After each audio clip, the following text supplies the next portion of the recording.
ધોરણ 12 ચેપ્ટર પહેલું વિભાગ ડી ના એમસીક્યુ આપણે 1 થી 31 સુધી પહોંચાડ્યા। હવે જોવાનો છે આપણે 34મો એમસીક્યુ।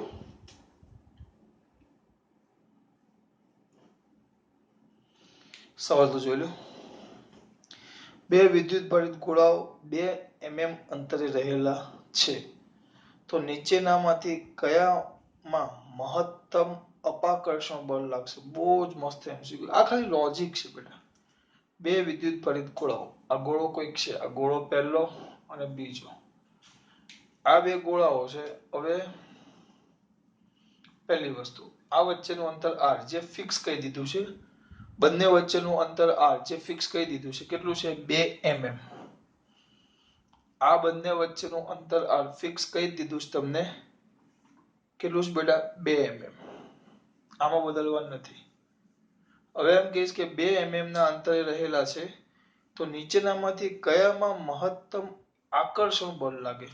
વિકલ્પોમાં લખવા પડશે +2q -2q પહેલો વિકલ્પ, બીજો છે -2q -2q, ત્રીજો છે +2q +2q +2q, બરાબર। અને પછી આપ્યું છે -1q +4q અને પૂછ્યું છે મહત્તમ આકર્ષણ બળ। હવે અહીંયા ધ્યાન આપજો, શબ્દ પર આ મેન છે, આ બધું તમારે પકડવાનું છે મહત્તમ, કારણ કે આ નાના જ એમસીક્યુ તમને હેરાન કરશે, બાકીના તો દાખલા હશે આખા ગણેલા છે એવા। મહત્તમ તમને આકર્ષણ બળ શોધવાનું કીધું, તો આકર્ષણ બળ કે તો પહેલા તમને તરત યાદ આવવું જોઈએ, કારણ કે આમાં જો ધન ઋણ આ બે, એક ધન ઋણ, બે ઋણ, બે ધન, એક ઋણ અને એક ધન એમ છે। તો આમાં સમજવું પડે, શું સમજવું પડે? તો આકર્ષણ કોના વચ્ચે લાગે અને અપાકર્ષણ કોના વચ્ચે લાગે? અપાકર્ષણ। અપાકર્ષણ લાગે, અપાકર્ષણ બળ લાગે અને આકર્ષણ બળ ક્યાં લાગે? ચલો વિચારો ત્યાં। આકર્ષણ કોના વચ્ચે લાગે અને અપાકર્ષણ કોના વચ્ચે લાગે? સર, આકર્ષણ કોના વચ્ચે થાય? અસમાન વચ્ચે, અસમાન વીજભાર વચ્ચે આકર્ષણ। છોકરા છોકરી અથવા બે વચ્ચે આકર્ષણ થાય, પણ બે સ્ત્રી કે બે પુરુષ સમાન વચ્ચે અપાકર્ષણ। સર અત્યારે તો અમુક ઊંધું હોય, આહા આપણે એવું નહીં વિચારો, આપણે સમાજ પ્રમાણે કામ કરો।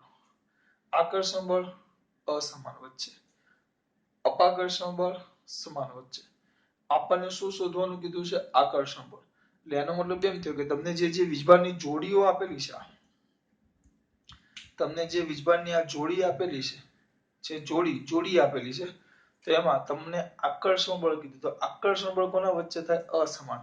તો અસમાનની જોડી ધ્યાનમાં લેવાનું, કારણ કે આ પેલા આ બે સેક્શન લઈએ, બંને માઇનસ, તો આ બંને વચ્ચે તો અપાકર્ષણ થાય એટલે કાઢી નાખો, બંને પ્લસ, તો આ વચ્ચે અપાકર્ષણ થાય એટલે એને કાઢી નાખો, એટલે આપણે આ બે વિકલ્પ તો ઓલરેડી નીકળી ગયા, આ રીતે જ નીકળી ગયા। ખાલી આ શબ્દ પર ભાર આપ્યું એટલે, ખાલી આ શબ્દ પર ભાર આપું તો આ બે એમસીક્યુ તો એમનામ જ નીકળી ગયા। હવે વૈદા આ બે એમસીક્યુ, બરાબર। હવે તમને એમ કીધું છે બે બે અને 1 અને 4,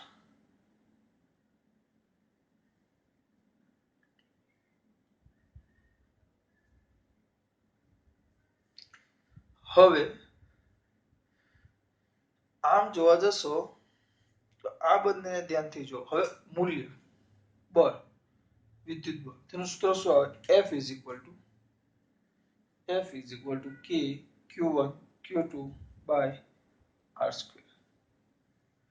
સૂત્ર આવે છે એમાં ટૂંકમાં K તો અચળ અને આપેલા કિસ્સા માટે R પણ અચળ, એનો મતલબ શું થયો?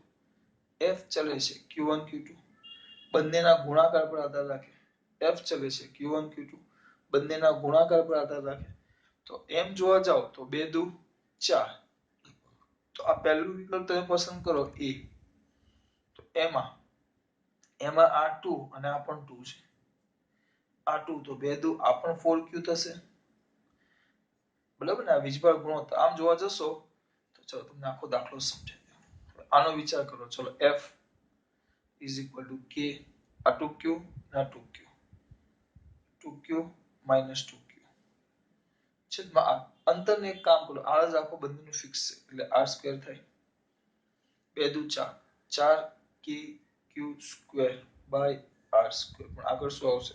માઈનસ. હવે આ સૂત્રનો પાછો ઉપયોગ કરો આ વિકલ્પ માટે. તો k પછી q અને 4q માઈનસ q અને 4q પ્લસ છેદમાં અંતર એટલું જ છે r સ્ક્વેર. તો 4kq square by r square ઓછા વત્તા ઓછા. તો આમ જોવા જાવ તો આમાં વિકલ્પ ખાલી a આપ્યો છે જવાબમાં, પણ આમાં જવાબમાં a અને d આમ જોવા જાવ તો બંને આવશે. a અને d બંને આવશે. હા, કારણ કે બંને વચ્ચે એક સરખા મૂલ્યનું બળ મહત્તમ.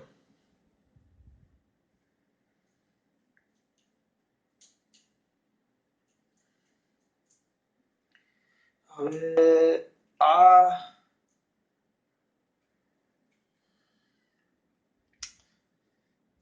કરાવું કે ના કરાવું એમ થાય છે. આપણે દાખલો આવી ગયો છે. આ રીતે જોવા જાવ તો બંનેનું એક સરખું આવે. પણ મેં તમને એક વસ્તુ કીધેલું, કદાચ એક જ give me the 1 minute.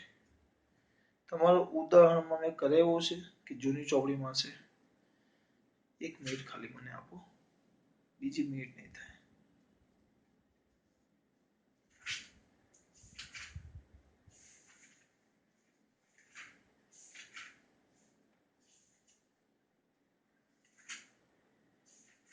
નથી આમાં બેટા. ચલો હવે મારે કરાવવું પડશે. તો કઈ નહીં, હવે આ છે એટલે કરાવું છું. ચલો આ રીતે જોવા જાવ તો એક સરખું થાય, પણ એક રીત છે. મેં તમને 90% કરાવ્યું છે, મને યાદ નથી. જૂની ચોપડીનો સ્વાધ્યાયનો ઉદાહરણનો દાખલો હતો. જૂની ચોપડીમાં કે એક આ પદાર્થ છે જેના પરનો વીજભાર q છે. એક પદાર્થ છે જેના પરનો વીજભાર q છે. એને બે ટુકડામાં વહેંચવામાં આવે છે. તો બરાબર, તો બંને વચ્ચે મહત્તમ આકર્ષણ બળ ક્યારે લાગે એમ કીધું છે. મહત્તમ બળ ક્યારે લાગે એમ કીધું છે. તો બે ટુકડા વહેંચ્યા. ધારો કે આ ટુકડો કેટલો થઈ ગયો? q. તો આનો વીજભાર q થયો. ધારો કે બે પહેલા કેટલો હતો? Capital q. બે ટુકડામાં વહેંચું તો આનો વીજભાર સ્મોલ q થાય. તો આનો વીજભાર થાય capital q minus small q. એટલે એ જ થયું ને. સરવાળો કરો બેનો તો q આવી ગયો પાછો. તો આ બંને વચ્ચે લાગતું આકર્ષણ બળ F. F is equal to k q કૌંસમાં q minus q બાય, ધારો કે આ બંને વચ્ચેનું અંતર r સ્ક્વેર છે. હવે તમને બળ મહત્તમ કરવાનું કીધું છે. મહત્તમ તો યાદ રાખો, કોઈ પણ રાશિ મહત્તમ કહી તો એ રાશિનું દ્વિતીય વિકલન શૂન્ય થવું જોઈએ. તો પહેલા વિકલન બરાબર 0 લેવું. આવું ચલાવેલું છે, 100% થી લેવું છે, મને યાદ છે. દ્વિતીય વિકલન શૂન્ય થવું જોઈએ. કયું? દ્વિતીય. હવે આને સૂત્ર આપી દો. ચલો તમને ખબર ન હોય ધીમે ધીમે યાદ કરો. આનું વ્યવસ્થિત લખો તો F is equal to k કૌંસમાં લખતા જાઓ k by r સ્ક્વેર ને સાઈડમાં લઈ લઈએ. તો વધશે capital Q small q minus q square, જેને કહેશો તમે સમીકરણ નંબર 1.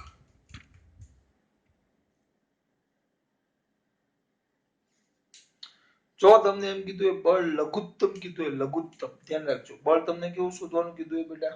લઘુત્તમ. તો આ બળ કોના પર આધાર રાખે? અંતર ફિક્સ છે r, અંતર નથી બદલતા. તો કોના પર આધાર રાખે? બંનેના વીજભાર પર આધાર રાખે. લઘુત્તમ કીધું હોય તો લઘુત્તમ માટે આનું q ની સાપેક્ષે વિકલન કરવાનું. ચલો કરો. આનું q ની સાપેક્ષે વિકલન કરો તો df પહેલું વિકલન df by dq is equal. હવે આમાં ટાઈમ બચાવીશ. k અને r સ્ક્વેર તો અચળ છે. આનું વિકલન કરું તો ચલો કેપિટલ q into q આ પેલા જેવું છે. d by dx 2x હોય તો આપણે શું લખીએ? 2 લખીએ. 2 કેમ? કારણ કે x x 2 અચળ. તો હું q ની સાપેક્ષે વિકલન કરું છું તો q q q q તો q આ q અચળ માઈનસ આનું વિકલન કરો તો d/dx x² તો જે ઘાત છે ઘાત આગળ ઘાતમાં એકનો ઘટાડો 2x તો અહીંયા આવશે 2q આ થઈ ગયું તમારું કયું વિકલન પહેલું વિકલન આ લઘુત્તમ માટે જો પહેલું વિકલન આ પહેલું તરત જ એનું બીજું વિકલન કરી નાખવાનું બીજું વિકલન બે વિકલન કરી નાખવાના આ જૂની ચોપડીમાં હતું એમાં અડધું હતું તમને પહેલું વિકલન છે અને આ કયું વિકલન છે બીજું વિકલન તો બીજા વિકલનને ધ્યાનમાં લો બેટા કયા વિકલનને ધ્યાનમાં લો બીજા તો આનું પાછું વિકલન કરો તો એમ થાય d/dq એટલે આપણે આ જે df/dq મળ્યું ને એનું પાછું q ની સાપેક્ષે વિકલન તો ઇઝ ઇક્વલ ટુ d/dq અને આખો આ પદ છે k/r² કૌંસમાં q - 2q તો k/r² તો અચળ છે એટલે એમને બહાર આવતા રહે પછી એકલો q છે કુલ વીજબળ q એ તો અચળ છે આ બેના ટુકડા જેમ અલગ અલગ થાય બેના ટુકડા જેમ અલગ અલગ થાય તો બેનો વીજબળ શું થયા કરે બદલાયા કરે હા એટલે આ સ્મોલ q બદલાય એટલે આ બદલાય આ બંને પરનો વીજભાર બદલાય ટુકડાનો પણ પદાર્થનો તો જે કુલ q છે એ તો અચળ જ રહેશે પદાર્થનો જે કુલ q છે અચળ છે એટલે આ અચળ તો અચળનું q ની સાપેક્ષે એ બદલાતો જ નથી સર અહીંયા તો શું હતો કેપિટલ q સાથે સ્મોલ q હતો જેમ 2 ની સાથે x હતો એટલે આપણે 2 લખ્યો કેપિટલ q સાથે સ્મોલ q હતો એટલે q લખ્યો જે ઘાત છે ઘાત આગળ ઘાતમાં એકનો ઘટાડો કારણ કે સ્મોલ q વડે આપણે વિકલન કર્યું કેમ કારણ કે ટુકડો બદલાય એમ આ સ્મોલ q બદલાતો જાય ટુકડા પરનો વીજભાર તો આ તો થઈ ગયું 0 માઈનસ 2q તો ખાલી વચ્ચે 2 કેમ 2q તો ખાલી વધે q તો ઇઝ ઇક્વલ ટુ જવાબ શું -2k/r² તો હવે અહીંયા ધ્યાન આપજો આ પહેલું વિકલન આ બીજું વિકલન તો નિયમ કેવો હોય કે જે પદ આપેલું બળ જેની સાથે બદલાતું હોય તો કોની સાથે બદલાય છે આપેલું બળ r² સાથે આ બળ કોની સાથે બદલાય છે r² સાથે આ બળ r² સાથે બદલાય છે તો નોંધ યાદ રાખવાનું ખાસ ધ્યાન નોંધ જ અગત્યની છે જો બીજું વિકલન બે વિકલન આવે જો બીજું વિકલન કેવું હોય ઋણ આ પહેલી વાર વિકલન કર્યું આ બીજી વાર વિકલન કર્યું બીજું વિકલન કેવું હોય બેટા ઋણ હોય તો પ્રથમ વિકલન પ્રથમ વિકલન બરાબર 0 લેતા ખાસ નોંધ છે જો બીજું વિકલન ઋણ હોય તો પ્રથમ વિકલન બરાબર 0 લેતા મેક્સિમમ કિંમત મળે અને બીજું વિકલન ઋણ ન હોય એટલે ધન હોય ટૂંકમાં તો પ્રથમ વિકલન બરાબર 0 લેતા મિનિમમ કિંમત મળે બીજું વિકલન ઋણ હોય તો પ્રથમ વિકલન બરાબર 0 લેતા મહત્તમ કિંમત મળે અને બીજું વિકલન આ ખાસ એટલે જો મેં પહેલા આ પદ લખ્યું બે ટુકડા કર્યા તો બે પરનો વીજભાર કેવો લીધો અલગ અલગ વીજભાર મેં ધાર લીધો આપણને એમ કીધું બે ગોળા છે એટલે આપણા માટે બે ગોળા થઈ ગયા જેના પરના અલગ અલગ વીજભાર તમને આપ્યા છે આપણે ગાણિતીય રીતે જોયું ગાણિતીય રીતે તો એવું થાય છે કે આ બંને અને આ બંનેના બળો એક સરખા આવે છે આ બંને અને આ બંનેના બળો એક સરખા આવે છે પણ આ જૂની ચોપડીમાં એક દાખલો હતો કારણ કે જવાબ એક જ આપ્યો છે બે નથી આપ્યા જવાબ એક જ આપ્યો છે બે નથી આપ્યા તો સર હવે કઈ નહીં તો હવે એના માટે આપણે આ કરવું પડે આ જૂનો દાખલો ઉદાહરણનો નંબર મને યાદ નથી પણ આ હતું કે એક પદાર્થ છે જેના પરનો વીજભાર q છે તો એને એવા બે ટુકડા કરો કે અથવા એ બે પદાર્થને એવા ટુકડા કરો કે જેથી કરીને બળ મહત્તમ થાય. તો બે ટુકડા પરનો વીજભાર કેટલો? બળ મહત્તમ થાય તે બે ટુકડા પરનો વીજભાર કેટલો, એવો સવાલ છે. તો આ બે ટુકડા કર્યા, આના પરનો ક્યુ, આના પરનો ક્યુ માઇનસ ક્યુ. આને ક્યુ ધારો તો આ ક્યુ માઇનસ ક્યુ થવાનું. એ બે વચ્ચેનું બળ અંતરાળ છે. બળ આટલું આવે એટલે કે અને આર આપેલા કિસ્સા માટે અચળ કેપિટલ ક્યુ સ્મોલ ક્યુ માઇનસ ક્યુ સ્ક્વેર. આ આવો મહત્તમ કે લઘુત્તમ આવે એટલે પહેલું વિકલન અને બીજું વિકલન કરી નાખવાનું. જો બીજું વિકલન ઋણ હોય તો પહેલા વિકલન બરાબર 0 લેતા મેક્સિમમ કિંમત મળે, અને ઋણ ન હોય એટલે કે ધન હોય તો પહેલા વિકલન બરાબર 0 લેતા મિનિમમ કિંમત મળે. આ ધ્યાન રાખજો, મેથ્સમાં આવતું. અમારે આખી બે સાબિત કરવું પડતું. અહીંયા એ જે દાખલો કર્યો ને એમાં એવું નથી કર્યું. તો હવે જગ્યાનો પ્રભાવ અભાવ છે, પ્રભાવ નહીં અભાવ. તો આને ઉડાડી દઈએ. 34મો છે, તમને ખબર છે. હવે આ પદને જુઓ, ચલો આવી શું કીધું છે આપણે? ઋણ છે, ઋણ છે તો બી પ્રથમ વિકલન બરાબર 0 લઈ લો. પ્રથમ વિકલન બરાબર 0 એટલે આના બરાબર 0 લઈ લેવાનો, આના બરાબર 0. તો 0 બરાબર k by r square into capital Q minus 2q. જો આના પરથી શું થયું? આ બે તો આ બાજુ 0 થાય તો 0 બરાબર કેપિટલ ક્યુ માઇનસ 2q. તો q કેપિટલ ક્યુ બરાબર 2q. તો q is equal to capital Q by 2. એટલે કે જો કુલ વીજભાર પહેલા q હતો, તમારે બળ મહત્તમ કરવું હોય તો બે ટુકડા આવે તો એક ટુકડા પરનો વીજભાર કેટલો થવો જોઈએ? અડધો થવો જોઈએ. આ અડધો થાય તો બીજો સ્વાભાવિક રીતે અડધો જ થવાનો. એટલે આ જ મેઇન છે. જો બે ટુકડા છે, આ જ મેઇન સાબિત થયું આપણે આખી વસ્તુ, કે બે ટુકડા છે તો કેટલો હોવો જોઈએ? આ જે q છે, આ q છે q/2 આવ્યો. આનો તો આનો પણ કેટલો આવશે? q minus q/2. તો એ પણ q/2 થશે. ટૂંકમાં બંને બળ જો એક સરખી રીતે વીજભાર વહેંચાય તો બળ તો અને તો જ બળ મેક્સિમમ થાય.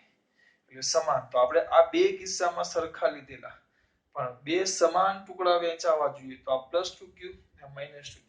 એટલે જવાબ તમારો ઈ આપ્યો છે ચોપડીમાં. બે સમાન રીતે વહેંચાય. આ જો આ સાબિત કર્યો, આખો દાખલો મેં સાબિત કર્યો. જૂની ચોપડીનો દાખલો છે તમારો. ખબર પડી? ક્યારે સરખા વહેંચાય? હું ડાયરેક્ટ એમ કહી દઉં બેટા યાદ રાખો, તમે માથું ખંજોળો અમુક જણા. ને અમુક જણા હવે યાદ રાખવાનું ક્યારે બળ મહત્તમ હોય, ત્યારે બે માં વીજભાર સરખા સરખા વહેંચાય. આપણે સાબિત કર્યું કે જો આનો q/2 તો આ q/2 તો બીજા ટુકડાનો q minus q small q, capital Q minus small q એટલે q/2. તો એ પણ q/2 આવ્યો. એટલે બંને પર એક સરખો વીજભાર શું થવો જોઈએ? વહેંચાવો જોઈએ. એટલે કે બે ગોળા પર વીજભાર સરખો હોય તો બળ મહત્તમ થાય. તો આમાં આપણે આ બે કિસ્સા છે. આમાં એકમાં 4q છે, એકમાં 1q છે, એકમાં 2q. સમાન તો આયા જવાબ આપણો. એટલે એ લોકોએ એ આપ્યું છે. જો હું તમને ટૂંકમાં કહી દેતે તો પતી જતે, પણ અમે સાબિત કર્યું. ને આ ટોપિક આ બહુ અગત્યનો છે. આગળ ઘણી જગ્યાએ લઘુત્તમ ને મહત્તમ આવશે ત્યારે યાદ રાખજો. કોઈ પણ કિંમત આપી હોય બળ, તો બળ કોના આધારે વેચાય છે? વીજભારના આધારે બળ બદલાય. જેને અનુલક્ષીને રાશિ બદલાતી હોય એને અનુરૂપ વિકલન કરવાનું. તો પહેલું વિકલન, બીજું વિકલન. બીજું વિકલન ઋણ હોય, બીજું વિકલન ઋણ હોય તો પહેલા વિકલન બરાબર 0 લેતા મેક્સિમમ કિંમત મળે. ઋણ ન હોય તો પહેલા વિકલન બરાબર 0 લેતા મિનિમમ કિંમત મળે. આપણે ફિઝિક્સમાં મેં જ્યાં સુધી દાખલા જોયા છે, આપણે કરાવેલા છે, પહેલું વિકલન બરાબર 0 લઈ લેવાનું. મિનિમમ કે મેક્સિમમ કે મોટે ભાગે આવી જ જાય. મોટે ભાગે શબ્દ પર ધ્યાન આપજો. મોટે ભાગે ભૂલ ન થાય, ધ્યાન રાખજો. ખબર પડી બેટા? ત્યાર પછી કયો કર્યો આપણે? 34 મો કર્યો. આમ નાનો હતો પણ કેટલો મોટો થઈ ગયો જો.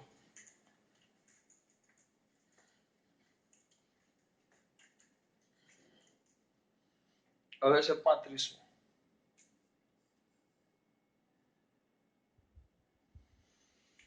શું કીધું છે? આકૃતિમાં બતાવેલા ચોરસના શિરોબિંદુ ને શિરોબિંદુ પર ચાર વિદ્યુતભાર મૂકેલા છે.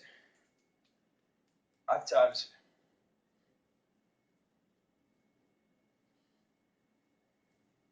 આલ્ફા, બીટા માઇનસ પ્રોટોન અને વચ્ચે electron A B C D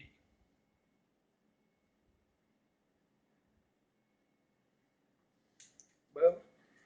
તો તે કઈ દિશામાં ગતિ કરશે એમ કીધું છે. ઇલેક્ટ્રોન કઈ દિશામાં ગતિ કરે જો હવે અહીંયા ધ્યાન આપજો. આમાં ખાલી સમજાવવાનું આલ્ફા આલ્ફા એટલે થાય સોરી પેલું કહેવાય હિલિયમ ન્યુક્લિયસ. આલ્ફા એટલે થાય હિલિયમ ન્યુક્લિયસ. કયું ન્યુક્લિયસ? હિલિયમ. એટલે ખરેખર આવે He+2 અહીંયા 4 2 આ હિલિયમ. મારે વીજભાર હાથે કામ કરવાનું છે તો એ થઈ જાય +2e. બીટા માઇનસ એ થઈ જાય ઇલેક્ટ્રોન. એક ઇલેક્ટ્રોન યાદ રાખ. બીટા માઇનસ એટલે એક ઇલેક્ટ્રોન અને આ તો આપણને ખબર છે પ્રોટોન E+. બરાબર. હવે આલ્ફા એટલે આપણા માટે આ થઈ ગયા +2e. આ પણ થઈ ગયા +2e. તો આ બે બાજુ સમાન છે. આ ઇલેક્ટ્રોન ને આ +2e આકર્ષે. આ ઇલેક્ટ્રોન ને આ +2e આકર્ષે. બે આકર્ષે આમ. બે આમ આકર્ષે. પણ આ પણ +2e આ પણ +2e બંને સરખા અને બે ઇલેક્ટ્રોન ને આકર્ષે એટલે બંને સમાન મૂલ્યના પરસ્પર વિરુદ્ધ દિશામાં એટલે એકબીજાની અસર શું કરે?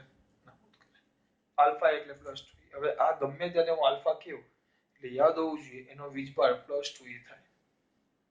એ ભૂલાવવું ન જોઈએ.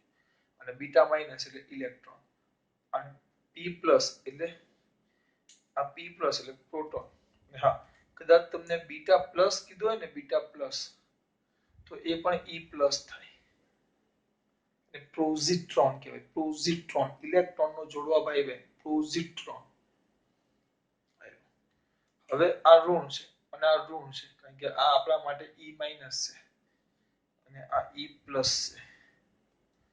તો માઇનસ માઇનસ વચ્ચે અપાકર્ષણ એટલે આનું બળ આમ લાગે આમ અને પ્લસ અને માઇનસ વડે આકર્ષણ આ બે આમ જ લાગે એટલે પરિણામી બળ આપણે આમ લાગશે. એ લોકો શું નામ આપ્યું છે? B થી D તરફ એટલે D તરફ. કે આ બે તો અસર નાબૂદ કરી માઇનસ માઇનસ અપાકર્ષણ એટલે આના વડે બળ આમ લાગશે અને આ ઋણ આના વડે આમ લાગશે એટલે પરિણામી આ બાજુ લાગે. B થી D તરફ પણ એ લોકોએ શબ્દ આપેલો છે D તરફ. તમારા માટે આ વધારાનું બેટા આમાં હવે કોઈ પણ લિમિટ આપે કોઈ પણ રીત આપે જરાક પણ ગભરાવાનું નથી. વસ્તુ આ જ આવશે બળ વાળું આકર્ષણ અપાકર્ષણ બીજું કઈ નવું ન આવે એમાં. 35 પછી આપેલો છે 36.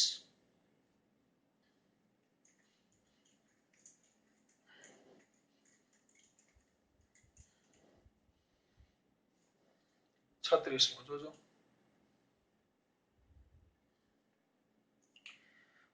કુલમના અચળાંક k નું CGS એકમમાં મૂલ્ય યાદ રાખજો.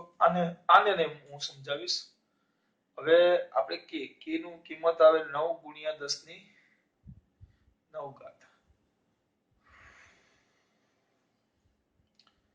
F is equal to k q1 q2/r². તો ન્યૂટન મીટર સ્ક્વેર પર કુલમ સ્ક્વેર. આ જે છે ને બધું SI છે. બરાબર. હવે ન્યૂટન ને તમે CGS માં ફેરવો તો ડાયન થાય. મીટર ને ફેરવો તો સેમી સ્ક્વેર થાય અને C ને ફેરવો કુલમ ને તો એનો એકમ ESU આવે. ESU અને એ કિંમત મૂકો બેટા. એ કિંમત મૂકો તો તમારો જવાબ એપ્રોક્સિમેટલી 1 આવે. આ આપણને ખબર 10⁵ આ તમને ખબર 10⁻² સેમી. આની કિંમત છે આ મળે ન મળે એમ નહીં. મેં જોયું છે નેટ ઉપર છે. ગૂગલ પર સર્ચ કરો એટલે બધું જ મળે. યુટ્યુબ પર પણ વિડીયો મળે પણ આમાં પડો ને આની કઈ જરૂર નથી. આપણે આવતું જ નથી. આપણે ડાયરેક્ટ નથી આવતું તો શું કામ ટાઈમ બગાડવો પડે? નવરાત્ર ત્યારે જોજો કિંમત કેટલી એવી યાદ રાખવાનું. પછી છે કઈક 38.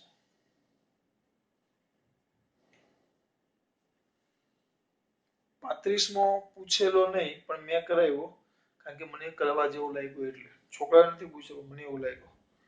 37મો કઈ નથી, 38મો. કુલમનો નિયમ ખાલી જગ્યાના અંતર મૂલ્ય માટે સાચો છે. કુલમનો નિયમ. હવે જો એક વસ્તુ સમજો, આ ન્યુક્લિયસમાં પ્રોટોન ને ન્યુટ્રોન હોય, ધન વીજભારિત પ્રોટોન ને 0 ઇલેક્ટ્રોન તટસ્થ ન્યુટ્રોન, ધન વીજભારિત પ્રોટોન ને તટસ્થ ન્યુટ્રોન, ધન વીજભારિત પ્રોટોન ને તટસ્થ ન્યુટ્રોન હોય ન્યુક્લિયસની અંદર. ધન વીજભારિત પ્રોટોન ને તટસ્થ એવા શું છે બધા ન્યુટ્રોન આ ન્યુક્લિયસની અંદર. એની ફરતે કક્ષામાં ઇલેક્ટ્રોન હોય. બરાબર. અંતર તમે યાદ રાખો, આ ન્યુક્લિયસની અંદર આવે 10⁻15 મીટર ન્યુક્લિયસની અંદર. હવે આના કરતા 10⁻15 કરતા ઓછા અંતરે જાઓ તો તમે ન્યુક્લિયસમાં આવી ગયા. તો ન્યુક્લિયસમાં પછી કુલંબીય બળ ન લાગે, ત્યાં લાગે સ્ટ્રોંગ ન્યુક્લિયર બળ. એટલે છેલ્લામાં છેલ્લું નાનામાં નાનું અંતર કેટલું કુલંબ બળનું? 10⁻15. નાનામાં નાનું અંતર કેટલું? 10⁻15 મીટર કરતા વધુ. કારણ કે તમે ઓછું લેશો, ઓછું આના કરતા જો ઓછું અંતર તમે લ્યો તો તમે ન્યુક્લિયસમાં આવી ગયા. તો ન્યુક્લિયસમાં પછી કુલંબીય બળની કોઈ અસર જ નથી થતી, કારણ કે ત્યાં પછી કયું બળ લાગે? સ્ટ્રોંગ ન્યુક્લિયર બળ. 10⁻15 કરતા વધુ, કારણ કે ઓછું તો તમે ન્યુક્લિયસમાં આવી ગયા. તો ન્યુક્લિયસમાં એ ન ગણાય. અથવા અને બીજું, બે બહુ જ દૂર હોય, બહુ જ દૂર. આંકડો આપ્યો છે 10 ની કંઈક 18 મીટર. આમ તો જોવા જાવ તો કુલંબીય બળનું સૂત્ર આપણું શું આવે? F is equal to K Q1 Q2 by R². આના પ્રમાણે કુલંબીય બળ છે ને અનંતે 0 થાય. પણ આ આંકડો મૂકો, આ આંકડો, તો આ આંકડા માટે એપ્રોક્સિમેટલી 0 થઈ જાય. પછી બળ લાગે પણ એકદમ નહીવત, કોઈ લાગે ન લાગે કોઈ મૂલ્ય જ નથી. એટલે આના કરતા ઓછા અંતરે, કારણ કે આના કરતા વધુ અંતરે લગભગ 0 થઈ જાય છે. અને આના કરતા વધુ અંતરે, કારણ કે આના કરતા ઓછા અંતરે પછી વીક ન્યુક્લિયર પછી બીજા બધા બળો લાગે. દાખલા તરીકે વીક ન્યુક્લિયર બળ, સ્ટ્રોંગ ન્યુક્લિયર બળ, જે આના કરતા બહુ જ વધારે છે. ખબર પડી બેટા? ખાસ વાત. જય શ્રી કૃષ્ણ.